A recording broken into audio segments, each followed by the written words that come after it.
Teenage Mutant Ninja Turtles, Teenage Mutant Ninja Turtles, Teenage Mutant Ninja Turtles, Teenage Mutant Ninja Turtles, Teenage Mutant Ninja Turtles, Teenage Mutant Ninja Turtles, Teenage Mutant Ninja Turtles, Teenage Mutant Ninja Turtles, Teenage Mutant...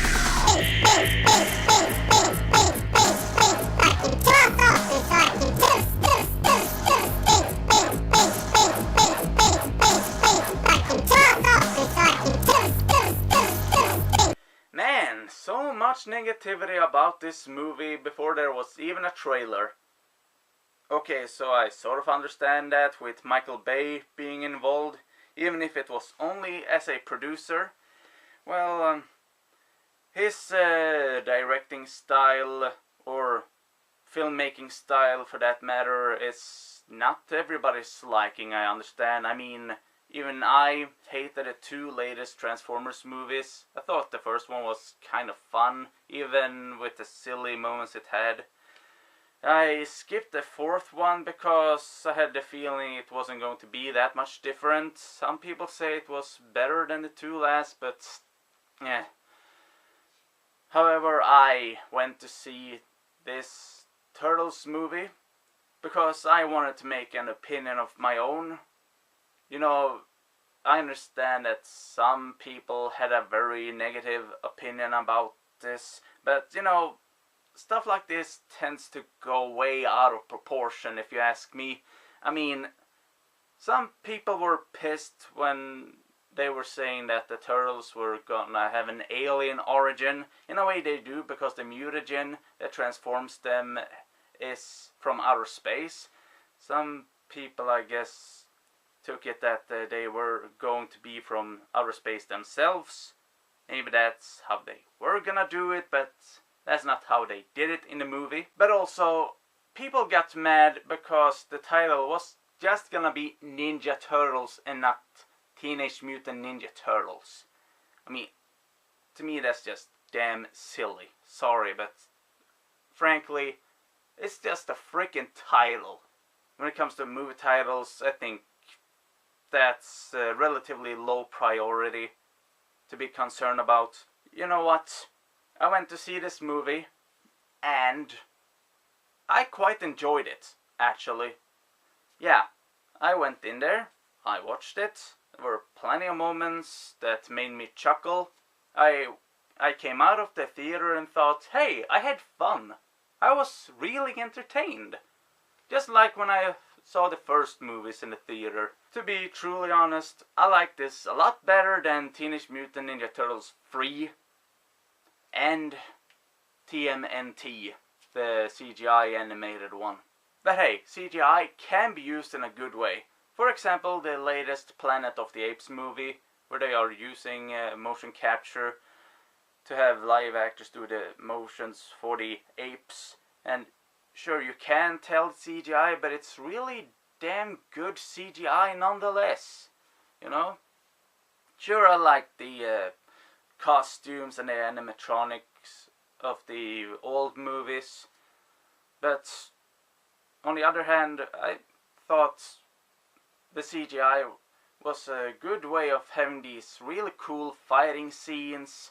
And well, then there's the issue with the designs of the turtles. I mean, lots of people think they look ugly, and well, I can't lie, looks really ugly in a way, because turtles are actually ugly. No offense to anybody who likes turtles and even keep them as pets, but yeesh, they're not pretty. At least not to me they ain't. To look at the bright side, I was glad to finally see turtles with realistic-ish facial expressions, like they could scowl, they could smirk, they could really have these human expressions on their faces. Like, they sort of did that with the old live actions as well, but not quite to the extent that you can do with CGI. Controversial opinion, I know. I know that these don't look like any of the Teenage Mutant Ninja Turtles we've seen before, but they do sort of look like mutated turtles in the sense that they are turtle-human hybrids. If you don't like it, good for you, fair enough. But, you know what, I didn't have a problem with it. What I did have sort of a problem with, though, was actually the voices. Because in this depiction, the turtles didn't sound like what I'm used to. I'm used to having these cartoonish voices like, "Cowabunga, dude! Awesome!" As for the teenage part, yeah, they were actually acting like teenagers. You know, there were times when they were responsible, but they also have these dorky character traits. For example, the scene where they are being drugged in a laboratory and they are getting injected with this adrenaline to wake up, and they are just speeded up. It just goes to show that even though they are highly trained martial artists, there's actually room for improvement, so to speak. They aren't really that mature yet. And I like that aspect of the Ninja Turtles, that they tend to be goofy from time to time. Like the scene in the elevator when they are waiting to fight Shredder on top of a building, and Michelangelo suddenly starts playing some music on his nunchucks, and usually you're used to somebody like Leonardo smacking him on the head like, "Would you cut it out, Mike? That's really annoying." But instead, all of them sort of join in and play their own kinds of music, and it suddenly turns into this stomp performance before they reach the top floor and it's time to get out. I guess they found the value in, taking the time to blow off some steam and do some fun stuff before it's time to, save the world, fight evil, yada yada. We didn't get that much focus on the Turtles, but more on April O'Neil, played by Megan Fox. Lots of people hate the fact that Megan Fox got cast. I don't think I've seen that much of her besides the Transformers movies and How to Lose Friends and Alienate People, but I have a feeling that she is one of the people who were annoyed by her performance in the Transformers movies, where she's pretty much just eye candy, really over-polished eye candy, if you get my drift.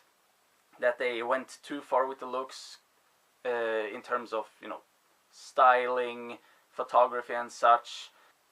I'm the kind of person who's attracted to women, not necessarily for their looks, but I'm more of a personality guy myself, so I tend to be a lot more attracted to women like Kat Dennings, Zooey Deschanel, even Kristen Schaal. Yeah, I'm just being honest, okay? Quit staring at me, I'm not a freak! I suppose that, Megan Fox was annoyed herself with being pretty much just eye candy in the Transformers movies, and I think that sort of reflects with April in this movie, that she's being treated sort of like a bimbo at the newsroom just because she does all of these fluff stories that she doesn't want to do. She's trying to get this break to be taken more seriously.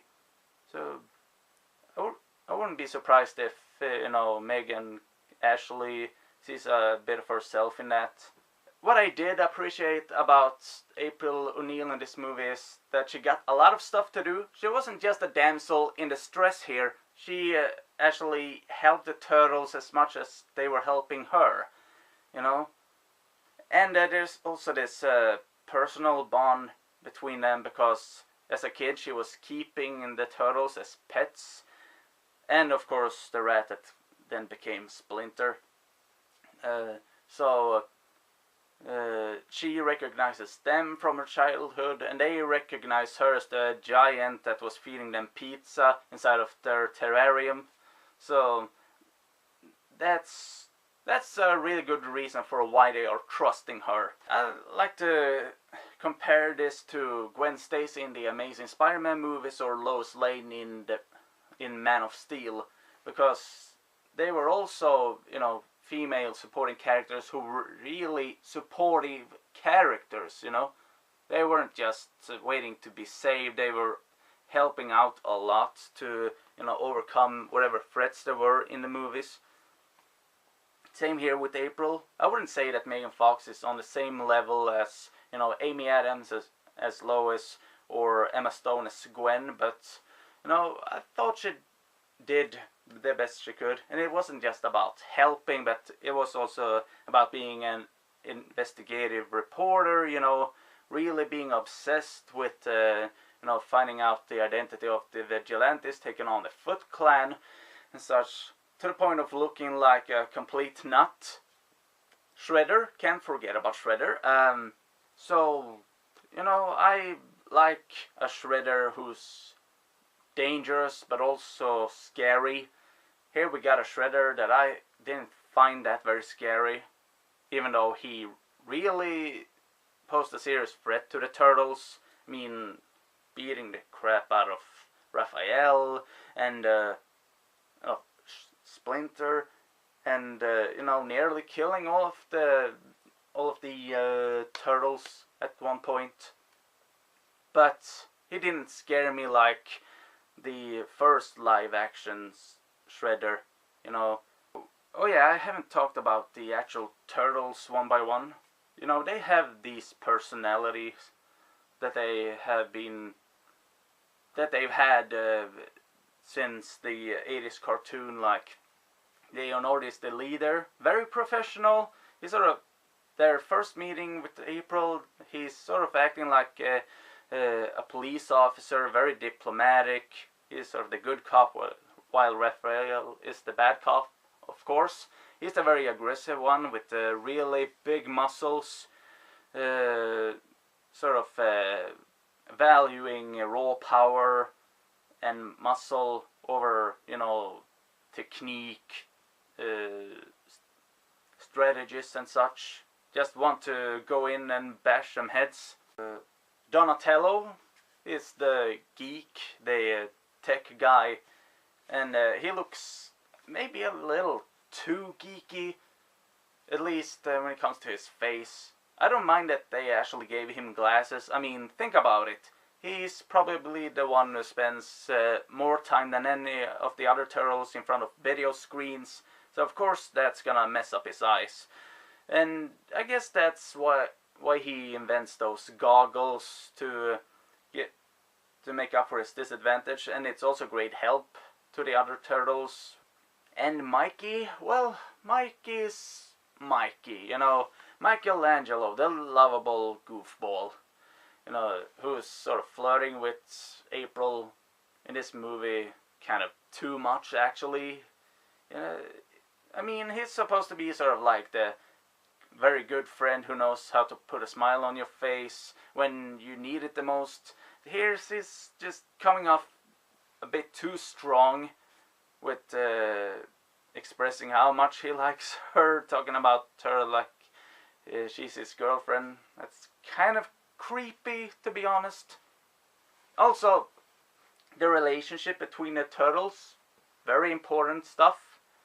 I like that. I like to see them both arguing and working together, you know, teamwork, sticking together to overcome threats as a team.